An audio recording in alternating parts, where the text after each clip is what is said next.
8 ஆண்டுகளுக்கு அப்புறம் சாம்பியன்ஸ் கோப்பை கிரிக்கெட் தொடர் நடக்குது. இதோட வரலாறு அப்படிங்கிறதே ரொம்பவே வித்தியாசமான ஒண்ணா தான் பார்க்கப்படுது. ஏற்கனவே ஒரு நாள் போட்டி இருந்தது. அதுக்கப்புறம் டெஸ்ட் போட்டி இருந்தது. அந்த சமயத்துல தான் வந்து இந்த சாம்பியன்ஸ் கோப்பை அப்படிங்கிறது ஒண்ணு கொண்டு வரலாம்னு ஐசிசி முடிவு பண்றாங்க. முதல்ல இதுக்கான காரணம் என்ன அப்படின்னு பார்த்தோம்னா, அசோசியேட் நேஷன்ஸ், அதாவது கிரிக்கெட்ல வந்து பார்த்தோம் அப்படின்னா நிரந்தர உறுப்பினர்கள் அப்படின்னு ஐசிசிக்கு சில நாடுகள் இருப்பாங்க. அவங்கள தாண்டி கிரிக்கெட் விளையாடும் நாடுகள் சில இருப்பாங்க. அவங்கள தான் அசோசியேஷன் நேஷன்ஸ் அப்படின்னு சொல்லுவாங்க. ஸோ அவங்களுக்கான ஃபண்ட் கலெக்டிங்கான ஒரு டோர்னமெண்ட்டாக தான் இந்த சாம்பியன்ஸ் கோப்பை அப்படிங்கிறது ஆரம்பிக்கப்படுது. இதோட பெயர் வந்து என்னவா அந்த சமயத்தில் இருந்தது அப்படின்னு பார்த்தோம்னா நாக் அவுட் டிராஃபி அப்படின்னு தான் வைக்கிறாங்க. 1998ஆம் ஆண்டு இது வந்து அறிமுகப்படுத்தப்படுது. அதாவது எல்லா போட்டியுமே வந்து நாக் அவுட் போட்டிகளாக தான் இருக்கும். இதுக்கு முக்கியமான காரணம் என்ன அப்படின்னு பார்த்தோம்னா, ரொம்ப ஷார்ட்டஸ்ட் ஃபார்மேட்டாக இதை வந்து கம்ப்ளீட் பண்ணணும். அதாவது மேக்ஸிமம் 2 வாரத்துக்குள்ள எல்லா டோர்னமெண்ட்டுமே முடிச்சிடணும் அப்படிங்கிறது தான் வந்து இதோட மெயின் மோட்டோவாக இருந்திருக்கு. அப்படிதான் வந்து முதல் முறையாக வந்து 1998ல் போட்டி வந்து நடத்தப்படுது. அந்த முறை வந்து நான் முதல்ல சொன்ன மாதிரி இந்த அசோசியேட் நேஷன்ஸ்க்காக நடத்தப்பட்ட தொடர் அப்படிங்கறனால வங்கதேசத்துல தான் இந்த தொடர் வந்து நடக்குது. இப்படி ஆரம்பிக்கப்பட்ட இந்த தொடரோட முதல் சாம்பியனா யார் இருந்திருக்காங்க அப்படின்னு பார்த்தோம்னா தென்னாப்பிரிக்கா அணி தான் வந்து முதல் முறையாக நடத்தப்பட்ட டோர்னமெண்ட்லேயே வந்து வெற்றி பெற்றிருந்தாங்க. அதுக்கப்புறமா பார்த்தோம் அப்படின்னா 2000ஆம் ஆண்டு இது வந்து நடத்தப்படுது. அதாவது உலகக்கோப்பை 4 ஆண்டுகளுக்கு ஒரு முறை நடத்தப்படும். அதே சமயம் வந்து இந்த சாம்பியன்ஸ் டிராஃபி பார்த்தோம் அப்படின்னா 2 ஆண்டுகளுக்கு ஒரு முறை அப்படின்னு, அதனால இந்த மினி உலகக்கோப்பை அப்படின்னு கூப்பிட ஆரம்பிச்சாங்க. ஸோ அப்படி 2000ஆம் ஆண்டு நடத்தப்பட்ட டோர்னமெண்ட்ல நியூசிலாந்து அணி வந்து பட்டத்தை தட்டி செல்றாங்க.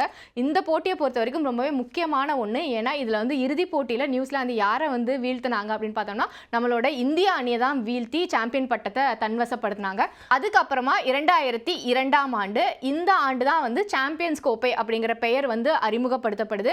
அதே மாதிரி பார்த்தோம் அப்படின்னா அசோசியேட் நேஷன்ஸ் மட்டும் இல்லாமல் இதுக்கான நிறைய ரூல்ஸ் அண்ட் ரெகுலேஷன்ஸ்லையுமே வந்து மாற்றங்கள் வருது. அதன்படி பார்த்தோம்னா யாரெல்லாம் வந்து ஐசிசியோட உறுப்பு நாடுகளாக இருக்காங்களோ அங்கே தான் வந்து போட்டியை நடத்தணும் அப்படிங்கிற முடிவும் வந்து எட்டப்படுது. அப்படி நடந்த இந்த முக்கியமான போட்டியில் பார்த்தோம் அப்படின்னா இந்தியா மற்றும் இலங்கை அணிகள் தான் வந்து இறுதிப் போட்டியில் பலப்பரீட்சை நடத்துகிறாங்க. முதல் நாள் ஆட்டத்தில் இலங்கை முழுவதுமாக வந்து 50 ஓவர்களையும் விளையாடுறாங்க. ஆனால் இந்தியா பேட்டிங்கை ஆரம்பித்து 2 ஓவருக்குள்ள மழையோட குறுக்கீடு அப்படிங்கிறது வருது. அதனால அன்றைய நாள் ஆட்டம் முழுவதுமாக கைவிடப்பட்டது. மறுபடியும் 2வது நாள் முதல்ல இருந்து போட்டியை ஸ்டார்ட் பண்ணுறாங்க. அதே மாதிரி இலங்கை வந்து மொத்தமாக 50 ஓவரும் விளையாடி முடிக்கிறாங்க. மறுபடியும் இந்தியா பேட்டிங் பண்ண ஆரம்பிக்கிறாங்க. மறுபடியும் மழை வந்து குறுக்கிடுது. இதன் காரணமாக போட்டி வந்து மொத்தமாக வந்து முடிவுக்கு வருது. 2 டீமுமே வந்து சொல்கிறாங்க நாங்கள் வந்து கப்பை ஷேர் பண்ணிக்கிறோம் அப்படிங்கிற உடன்பாடுக்கு வந்தனால 2 அணிகளுமே வந்து வின்னர்ஸ் அப்படின்னு அறிவிக்கப்பட்டு கோப்பை பகிர்ந்தளிக்கப்பட்டது. ஸோ இதுதான் இந்தியாவோட சாம்பியன்ஸ் கோப்பை முதல் முறையாக வந்து வாங்கினது அப்படின்னு சொல்லலாம். அதுக்கப்புறமா பார்த்தோம் அப்படின்னா 2004ஆம் ஆண்டு நடந்த சாம்பியன்ஸ் கோப்பை, இதில் வந்து மேற்கிந்திய தீவுகள் அணி தான் வந்து ஜெயிக்கிறாங்க.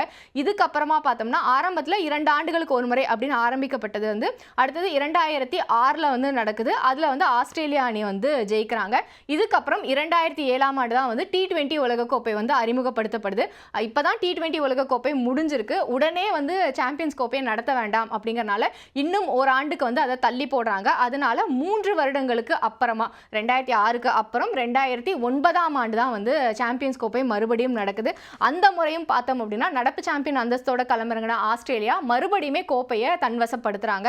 இதுக்கு அப்புறமா பார்த்தோம் அப்படின்னா 2013ஆம் ஆண்டு, ஏன்னா 2009ல் மறுபடியும் ஒரு T20 நடக்குது. அதுக்கப்புறமா வந்து 50 ஓவர் உலகக்கோப்பை இப்படின்னு கண்டினியூஸாக வந்து ஐசிசி டோர்னமெண்ட்ஸ் இருந்துகிட்டே இருந்தனால 4 ஆண்டுக்கு அப்புறமா தான் வந்து அடுத்த சாம்பியன்ஸ் கோப்பை அப்படிங்கிறது நடக்குது. இந்த சாம்பியன்ஸ் கோப்பையில் இந்திய அணி வந்து முதல் முறையாக, அதாவது ஃபுல்லாக வந்து அவங்களுக்கே கோப்பை அப்படிங்கிற ஒரு முடிவு வருது. இந்த போட்டி தான் வந்து ரொம்பவே முக்கியமான ஒன்றாவும் இந்தியாவோட கிரிக்கெட் வரலாறுல வந்து இடம்பெற்றிருந்தது.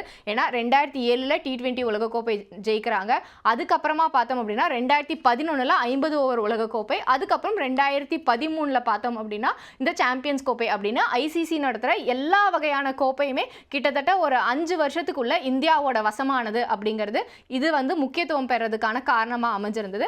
அதுக்கப்புறம் கடைசியாக பார்த்தோம் அப்படின்னா 2017ஆம் ஆண்டு நடத்தப்பட்ட சாம்பியன்ஸ் கோப்பை, இந்த கோப்பையில் தான் இறுதிப் போட்டியில் இந்தியாவும் பாகிஸ்தானும் பலப்பரீட்சை நடத்தி பாகிஸ்தான் வந்து இந்தியா கிட்ட இருந்து கோப்பையை தட்டிட்டு போனாங்க. இதுதான் இதுவரைக்குமான சாம்பியன்ஸ் கோப்பையோட வரலாறாக இருக்குது.